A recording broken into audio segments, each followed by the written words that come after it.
सन 2070। पृथ्वी अब पहले जैसी नहीं रही। आकाश का रंग बदल चुका था।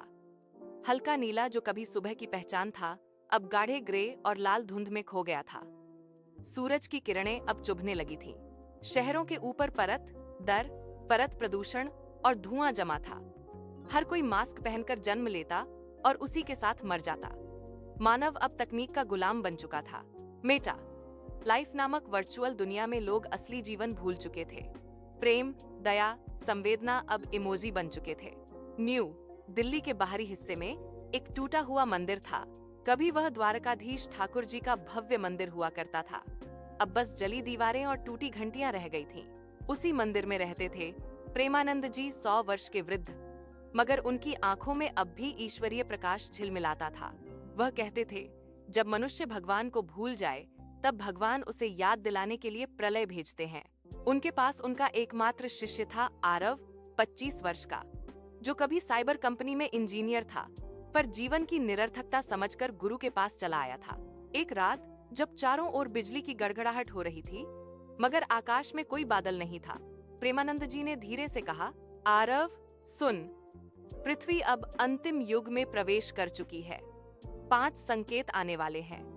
जब पांचों प्रकट होंगे तब कलयुग समाप्त होगा। आरव ने भय से पूछा, गुरुदेव कौन से संकेत?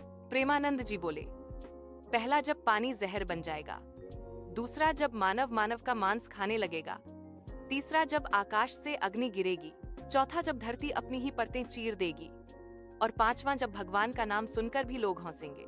आरव की आंखों में डर उतर गया। क्या यह सब हमारे जीवन में होगा गुरुदेव? यह सब शुरू हो चुका है। आरव, प्रेमानंद जी ने आंखें मूंदते हुए कहा, बस तू गवाह बनेगा। सन 2070 के मध्य में पहला संकेत प्रकट हुआ। गंगा नदी, जो भारत की आत्मा मानी जाती थी, अब एक विषैली धारा बन चुकी थी। वैज्ञानिकों ने बताया कि पानी में नैनो बायोटॉक्सिन नामक पदार्थ घुल गया है, जो हर जीव को अंदर से सड़ा देता है। लाखों लोग बीमार पड़ गए। मछलियां मरकर सतह पर तैरने लगीं। गांवों में लोग कुएं का पानी पीते ही मरने लगे। टीवी पर वैज्ञानिक बोल रहे थे, यह जलवायु परिवर्तन का परिणाम है। लेकिन प्रेमानंद जी ने शांत स्वर में कहा, नहीं, यह प्रकृति का प्रतिशोध है।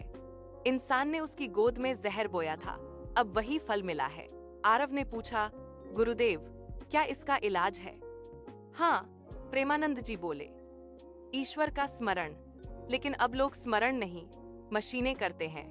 रात को मंदिर के बाहर दूर तक जली हुई नदी की गंध फैली थी। आरव ने पहली बार जाना पृथ्वी की कराह कैसी होती है। सन 2071 भोजन खत्म होने लगा। कृत्रिम खाद्य प्रयोगशालाएं बंद हो गईं। लोग अब मशीनों से ऑक्सीजन खरीदते थे और मांस बाजारों में मानव अंग बिकने लगे थे। ह्यूमन फूड प्रोटीन नाम से एक नया उत्पाद आया। कानूनी तौर पर उसे मना किया गया, लेकिन काले बाजार में उसका व्यापार तेज था। लोग अब एक दूसरे को मारने लगे थे, सिर्फ पेट भरने के लिए। आरव एक दिन शहर गया। वहां उसने देखा, सड़क पर 3 लोग एक बच्चे के शरीर के टुकड़े बांट रहे थे।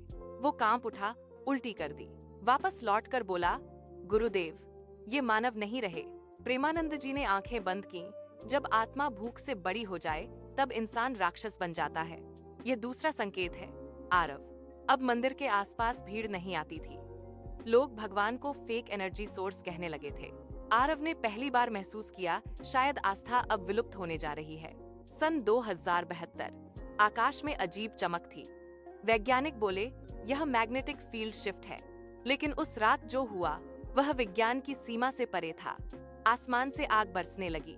नियो दिल्ली में हजारों घर जलकर राख हो गए।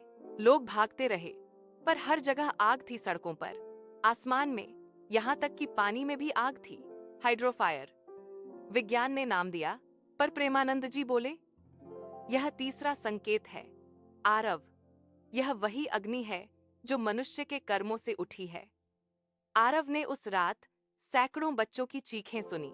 एक पिता अपने फोन से वीडियो बना रहा था, जबकि पीछे उसका घर जल रहा था।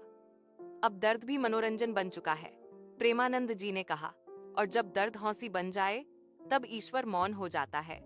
सन 2074 धरती अब और सह नहीं पाई। दिन भर भूकंप, रात को ज्वालामुखी और बीच में समुद्र का उफान। धरती की परतें खुल रही थीं। मानो किसी ने भीतर से चीर दी हो। एक ही दिन में कई देश मिट गए। जापान पूरी तरह समुद्र में डूब गया।